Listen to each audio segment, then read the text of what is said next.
નમસ્કાર મિત્રો, પેરના ન્યૂઝમાં આપનું સ્વાગત છે। ડાકોર નવા બ્રિજ ઉપર ભ્રષ્ટાચાર મસ મોટું ગાબડું। નવા બ્રિજ ઉપર ગાબડું પડતા તાત્કાલિક ડાયવર્ઝન અપાયું। બ્રિજ ઉપર ભ્રષ્ટાચારનું ગાબડું પડતા વાહન ચાલકો હેરાન પરેશાન।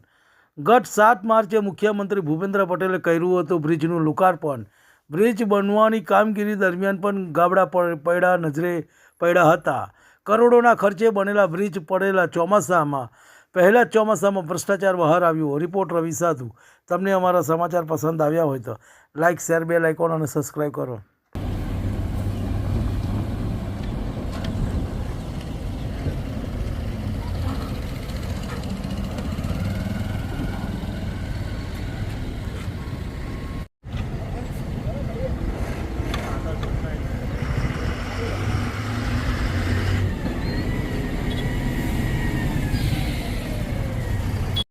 આ બ્રિજને બને 5 મહિના થયા છે। 70 કરોડના ખર્ચે બનાવવામાં આવેલો।